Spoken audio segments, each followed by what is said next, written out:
സർവത്ര ഗോവിന്ദനാമസങ്കീർത്തനം ഗോവിന്ദ ഗോവിന്ദ. ഓം നമോ നാരായണായ. ഓം നമോ ഭഗവതേ വാസുദേവായ. കഥാമയും ഭാഗവതാഭിധാനം ഹരേതനും ദേ ചരിതൈസ്ത്വദീയൈ യഥാമതിത്വൽ പരിതോഷകാമത്തൗമി പ്രസീദാച്യുതമാരുദേശ.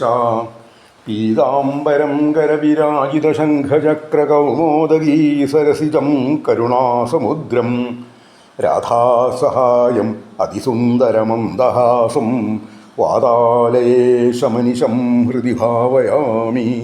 സർവത്ര ഗോവിന്ദനാമസങ്കീർത്തനം ഗോവിന്ദ ഗോവിന്ദ. ശ്രീമന്നാരായണീയം ദശകം 6 ശ്ലോകം 1, 2 ആണ് ഇന്ന് സ്മരിക്കേണ്ടത്. ഏവം ചതുർദശജഗന്മയതാം ഗതസ്യ പാതാളമീശതമപാദതലം വദന്തി പാദോർധ്വദേശമപി ദേവരസാതലം തേ ഗുൽഭദ്വയം ഖലു മഹാതലമത്ഭുതാത്മൻ. ജംഘേ തലാതലമഥോസുതലം ജാനു കിഞ്ചോരുഭാഗയുഗളം വിതലാതലേ ദ്വേ ക്ഷോണീതലം ജഘനമംബരമംഗനാഭിർ വക്ഷശ്ച ശക്രനിലയസ്തവ ചക്രപാണേ.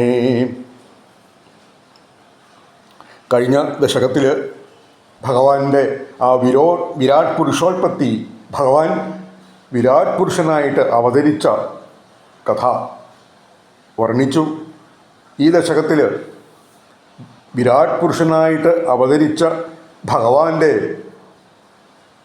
ഏതെല്ലാം അവയവങ്ങളാണ് ഏതെല്ലാം ലോകങ്ങളായിട്ട് മാറിയത് എന്നിങ്ങനെ വർണ്ണിക്കുന്നു. കഴിഞ്ഞ ദശകത്തിൻ്റെ അവസാനത്തെ ശ്ലോകത്തിൽ പറഞ്ഞു വച്ചുല്ലോ, അണ്ഡം തൽ ഖലു പൂർവസൃഷ്ടസലിലേ തിഷ്ഠൽ സഹസ്രം സമാ നിർഭിന്ദൻ കൃതാശ്ചതുർദശ ജഗൽരൂപം വിരാടാഹ്വയം. കാരണജലത്തിൽ 1000 സംവത്സരം സ്ഥിതി ചെയ്ത ആ അണ്ഡത്തെ ഭേദിച്ച് ഭഗവാൻ അവിടുന്ന് 14 ലോകങ്ങളാകുന്ന വിരാട് രൂപമായി വിളങ്ങി ലോകത്തെ അനുഗ്രഹിച്ചു.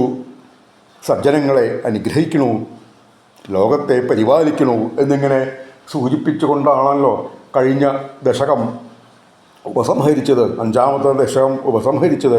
ഇവിടെ അങ്ങനെ ആ വിരാട് പുരുഷനായിട്ട് അവതരിച്ച ഭഗവാന്റെ ഓരോരോ അവയവങ്ങൾ ഏതെല്ലാം ലോകങ്ങളായി വർദ്ധിക്കണു എന്നിങ്ങനെ ഇവിടെ വിസ്തരിക്കണു.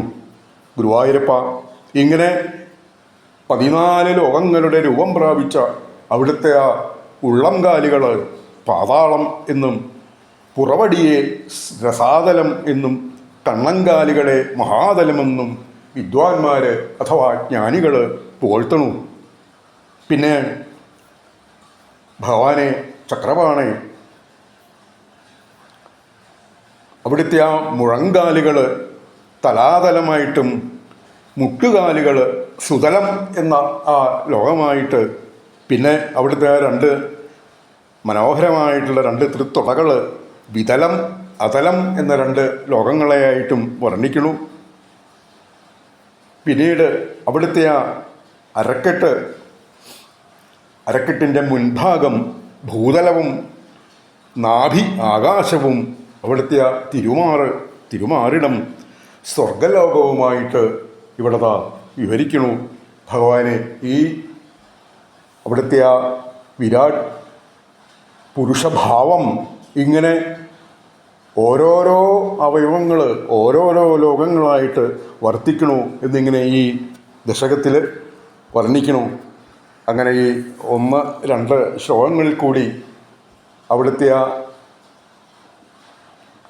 ഓരോ അവയവങ്ങളും ഓരോ ലോകങ്ങളായിട്ട് വർത്തിക്കണു എന്ന് വർണ്ണിക്കണു. ഇനിയും അടുത്ത ശ്ലോകങ്ങളിലും ആ വിരാട് പുരുഷനായിട്ട് അവതരിച്ച ഭഗവാന്റെ ഓരോരോ അവയവങ്ങളെ ഓരോരോ ലോകങ്ങളെയാണ് വർണ്ണിക്കുന്നത്. അത് നമുക്ക് അടുത്ത ദിവസം സ്മരിക്കാം. സർവത്ര ഗോവിന്ദനാമസങ്കീർത്തനം ഗോവിന്ദ ഗോവിന്ദ.